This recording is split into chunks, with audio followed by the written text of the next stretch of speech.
कल की press conference और अनाउंसमेंट सुनने के बाद हर पीएसएल फैन कहीं ना कहीं बहुत उदास है। पूरा टूर्नामेंट दो वेन्यूज पे शिफ्ट किया गया है जो कि इनिशियली प्लान था फॉर 6 वेन्यूज।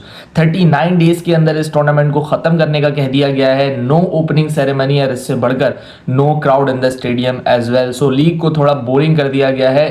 3 दिन पहले लीग शुरू होने से पहले ये अनाउंसमेंट्स हुई हैं जिसकी वजह से थोड़ा सा इंटरेस्ट डल हुआ होगा लोगों का। इसके अलावा इन चीज़ों का सबसे ज़्यादा नुकसान या सबसे ज़्यादा हर्ट जो ये चीज़ें सुन के हुए होंगे वो है पेशावर के फैंस, क्योंकि पहली दफ़ा उनके पास कोई पीएसएल का गेम जा रहा था। केपी के फैंस क्रिकेट को लेकर बड़े दीवाने हैं। हमने देखा नेशनल T20 के अंदर भी ग्राउंड्स भरे। मोहसिन नकवी ने वादा किया था कि यहाँ पे हम पीएसएल का गेम लेके आएंगे। उन्होंने दिया भी एक मैच पेशावर को एंड उसके लिए लोग पागल और उतावले हो रहे थे। But unfortunately due to the circumstances जो कि अभी बने हुए हैं, रीजनल टेंशन जो है उसका असर मुझे सिर्फ पीएसएल पे होता वही दिख रहा है। और वो पीएसएल पे जो असर हुआ है वो हम सब ने देख लिया। उसकी वजह से पेशावर से वो वाला गेम ले लिया गया है। बहुत उदास होंगे पेशावर के फैंस, बट उनको इतना उदास होने की जरूरत नहीं है क्योंकि इस दफा की जो उनकी टीम बनी है वो बड़ी शानदार टीम है। उसके ऊपर डिस्कशन करेंगे आज की इस वीडियो के अंदर एंड बात करेंगे इनकी स्ट्रेंथ्स की, वीकनेसेस की एंड ऑब्वियसली जो क्राउड पुलर इनके पास है बाबर आजम की शक्ल में, तो ये टीम इसके पास ऑलरेडी बहुत ज्यादा फैंस मौजूद है। सबसे पहले एक नज़र डाल लेते हैं जो पेशावर ज़ल्मी ने स्क्वाड उठाया इन द ऑक्शन। इस दफ़ा बहुत शानदार और तगड़ा स्क्वाड है इनके पास। सबसे पहले नज़र डालूंगा, उसके बाद मैं बात करूंगा इनके स्क्वाड के ऊपर। बाबर आजम है, सुफियान मुकीम, अब्दुल समद, अली रज़ा, एरन हार्डी, आमिर जमाल, खुर्रम शहजाद, इसके बाद Mohammad Haris, Khalid Usman, Abdul Subhan, James Vince, Michael Bracewell, Kusal Mendis, Iftikhar Ahmed, Nahid Rana, Tahir Baig, उसके बाद काशिफ अली एंड एक और पिक जो इन्होंने की है रिसेंटली एक डायरेक्ट साइनिंग वो है तंजीद हसन तमीम, बांग्लादेशी ओपनर उनकी। जो ताने मिलते थे पेशावर ज़ल्मी को कि यार आप एक दो प्लेयर से बाहर नहीं आते हैं, आप ड्राफ्ट के अंदर बिल्कुल ही बेकार स्क्वाड उठा लेते हैं। एंड देन जब ऑक्शन शुरू हुआ उसके अंदर भी हमने ये देखा कि पेशावर ज़ल्मी किसी प्लेयर के ऊपर बिड ही नहीं कर रहा, पैसे रोक के रखे हुए, इतने पैसे रोके कि आखिर में जब पूरी टीम्स के वॉलेट खाली हो गए थे, Peshawar Zalmi was the team जिसके पास उस वक्त भी 15-20 करोड़ रुपए पड़े हुए थे। And that was the time where they cashed in. Kusal Mendis को तब लिया, माइकल ब्रेसवेल को तब लिया, इफ्तिखार को तब लिया। सो वो जो प्लानिंग थी, माइंडसेट था, इनिशियली हमें लग रहा था कि इट वोंट वर्क, लेकिन वो फिर वर्क करा। इन्होंने एक अच्छी लाइनअप असेंबल कर ली है, एक अच्छा स्क्वाड असेंबल कर लिया है जो पहले हमने कभी नहीं देखा। वो टॉम कोला कैडमोर वो कब से पेशावर के लिए पीएसएल खेल रहा था, उसके ऊपर वो लोग ड्राफ्ट करते थे, उसके ऊपर वो रिटेंशंस करते थे। बट इस दफा एक बैलेंस बड़ा अच्छा स्क्वाड इन लोगों ने बना लिया है। इनकी स्ट्रेंथ्स के ऊपर अगर मैं बात करूं तो इनके पास माइंड ब्लोइंग फास्ट बॉलिंग है। आप नाम लेते जाएं फास्ट बॉलर्स का इनके पास मौजूद है। नाहिद राना का एक्सप्रेस पेस है, खुर्रम शहजाद मौजूद है, अली रजा जिसके ऊपर नजरें रहेंगी सबकी वो भी मौजूद है, अब्दुल सुबहान। एक चीज़ अब्दुल सुबहान की मुझे बड़ी ज़बरदस्त लगती है जो उनकी लाइन एंड लेंस है। लेंस स्पेशली अब्दुल सुबहान की बेहतरीन है। गुड लेंथ एरिया में स्ट्राइक करते हैं वो और उनके हाइट की वजह से वो गुड लेंथ का बॉल कंधों कंधों तक जाता है बैट्समैन के, और जिसकी वजह से उनके पास एबिलिटी है विकेट टेकिंग की। पुराना बॉल करता है, फर्स्ट चेंज बॉलर है ओडीआई क्रिकेट के अंदर, उसमें बड़ी विकेट टेकिंग एबिलिटी है। He is a bowler to watch out as well. Abdul Subhan का नाम मैंने ले लिया। सो ये जो फास्ट बॉलिंग का कोर है, काशिफ अली का नाम भी आप ना भूलें, he is also a very quick bowler, वो बहुत जबरदस्त है इनके पास। इसके अलावा अगर मैं बात करूं तो इनका मिडिल ऑर्डर भी मुझे स्टेबल नजर आता है। इनके मिडिल ऑर्डर में आपको एरन हार्डी दिख जाएंगे, माइकल ब्रेसवेल दिख जाएंगे, इफ्तिखार अहमद मिल जाएंगे। सो ये वो प्लेयर्स हैं जिनके पास पहली बात तो ये है कि एक्सपीरियंस बड़ा है। अब्दुल समद का भी नाम आप ले सकते हैं, Aamir Jamal lower middle order में आ जाएंगे। सबसे पहली बात ये है एक्सपीरियंस बड़ा है। एंड सेकंड चीज़ ये T20 स्पेशलिस्ट हैं सारे। माइकल ब्रेसवेल का आप नाम ले लें बैटिंग के अंदर, वो बड़ी ज़बरदस्त T20 क्रिकेट खेलता हुआ आ रहा है। इफ्तिखार अहमद ऑफ आप बोलें कि इनके ऊपर किसी को डाउट नहीं होना चाहिए पीएसएल के अंदर। 2024 का पीएसएल आपको याद होगा, नीचे से बड़ी तगड़ी हिट है, लेकिन इस साल मैं चाहूँगा कि इफ्तिखार को थोड़ा ऊपर के नंबर पे मौका मिले अगर मिले तो। अब्दुल समद आपको पता है 2 साल से एक ऐसा लड़का है जिस पे पाकिस्तान क्रिकेट बोर्ड इन्वेस्टमेंट कर रहा है, उसको हर जगह भेजने की कोशिश कर रहे हैं। चाह रहे हैं कि अब्दुल समद एक ऐसा हिटर हमें मिल जाए जो कि हमें बहुत ज़्यादा आसानियाँ दे सके, क्योंकि पाकिस्तान लैग करता है ऐसी चीज़ों के अंदर। फिर उसके बाद एक नाम जो शायद मैंने मिस कर दिया वो है कुसाल मेंडिस का। एक अच्छी फॉर्म में रहे हैं, वो काफ़ी अरसे से अच्छी क्रिकेट वो खेलते हुए आ रहे हैं, सो उनकी भी presence in the middle order बड़ी इंपॉर्टेंट की हामिल है। इसके बाद मैं इनकी मोस्ट इंपॉर्टेंट स्ट्रेंथ की बात कर लूँ, वो मेरे लिए इनकी फिनिशिंग रोल के अंदर जो एबिलिटी है वो है, जिसके अंदर अब्दुल समद आपको मिल जाएंगे, आमिर जमाल आपको मिल जाएंगे। इनफैक्ट ये ऐसी बैटिंग लाइनअप है जिसके अंदर तीनों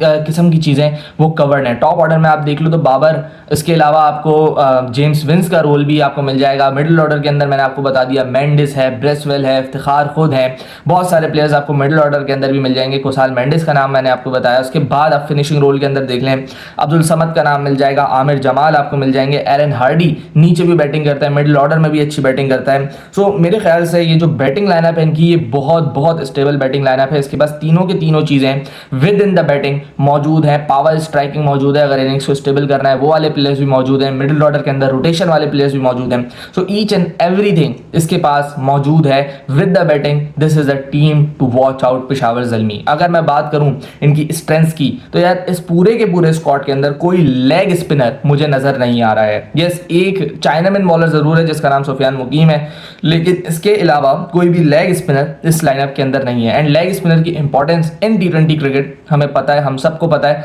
जिसने क्रिकेट देखी है, जो क्रिकेट समझता है, उसको पता है लेग स्पिनर कितना इंपॉर्टेंट होता है। He is a wicket taker on his own day, he is a match winner as well. तो मिस करेगा पेशावर ज़ल्मी इस एस्पेक्ट को इनटू द टूर्नामेंट। इसके अलावा एक और वीकनेस जो मेरे लिए है वो बड़ी इंपॉर्टेंट है। लोग शायद इसको बुरा भी मनाएं, लेकिन ये एक वीकनेस ज़रूर होगी, क्योंकि Babar Azam as a captain is very low on confidence as well. जिस तरीके का वर्ल्ड कप गया, उसके बाद जो सोशल मीडिया पे बातें हुई, उसके बाद नेशनल T20 भी नहीं खेला और बहुत सारा प्रेशर रहेगा बाबर के ऊपर इस टूर्नामेंट के अंदर भी। He will be very low on confidence. Let's see किस तरीके से उसको कोप अप करता है, किस तरीके से उसके साथ खेलता है, एंड देखें फिर कैसा जाता है ये वाला सीज़न बाबर के लिए। इट इज़ अ मेक और ब्रेक सीज़न फॉर हिम मेरे लिए। इसके बाद अब मैं बात करूं तो इनके पास too many options in fast bowling है। कभी आपके पास ये भी आपकी एक वीकनेस बन जाती है कि आपके पास बहुत सारे ऑप्शंस होते हैं, एंड जब आपके पास बहुत सारे ऑप्शंस होते हैं ना फास्ट बॉलिंग के अंदर, तो फिर आपके होता ऐसा है कि आपकी 11 में अच्छे प्लेयर्स को भी चांस नहीं मिलता।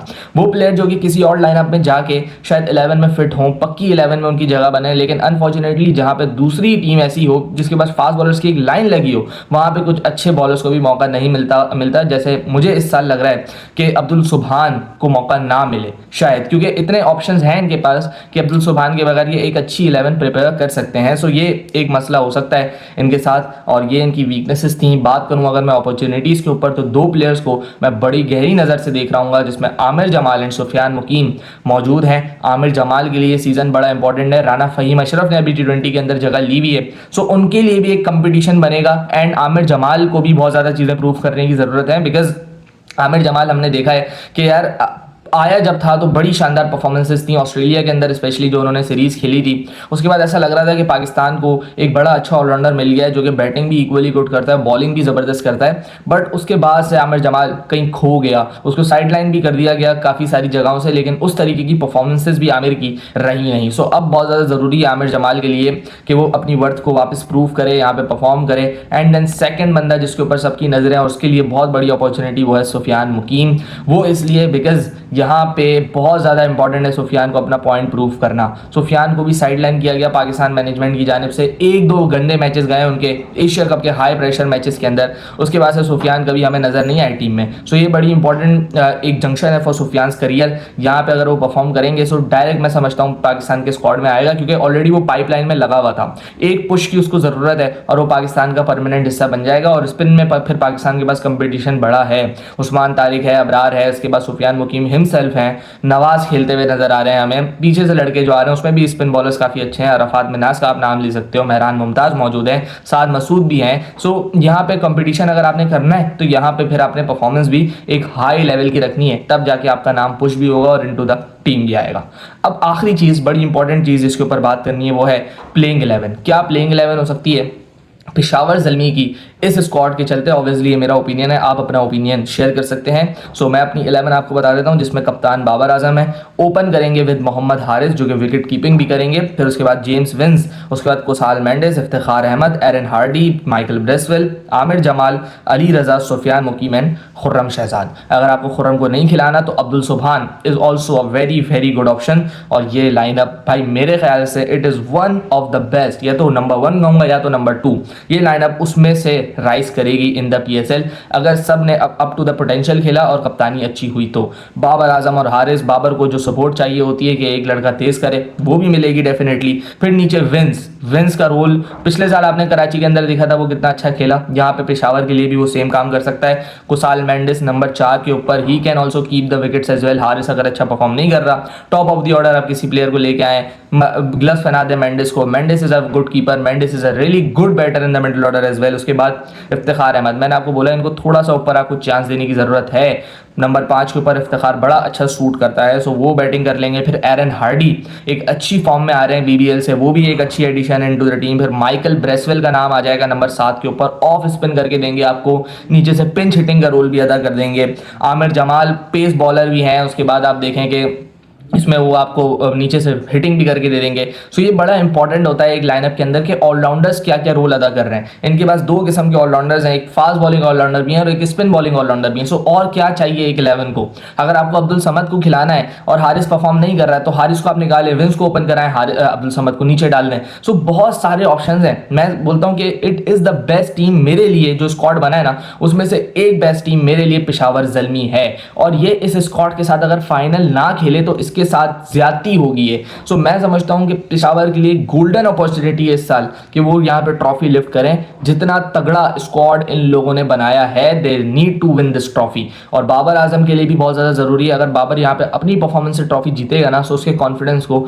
बहुत बहुत फायदा मिलेगा। सो यस, PSL जरूर शिफ्ट हो गया है 2 शहरों के अंदर। हम जरूर नहीं जा सकते हैं मैचेस देखने के लिए एज अ क्राउड, बट हमें चाहिए कि हम लोग अपलिफ्ट करें, हम लोग चेयर करें फॉर आवर लीग। जहां पे भी हो, जैसी हो, एक अच्छा इख्तिताम हो इस लीग का, एक अच्छी लीग ऑर्गेनाइज करने में कामयाब हो PCB विदाउट एनी हर्डल्स, इस लीग को सक्सेसफुली हम लोग ऑर्गेनाइज करें। तो मिलते हैं किसी और वीडियो में, अपना ख्याल रखिएगा। अल्लाह हाफ़िज़।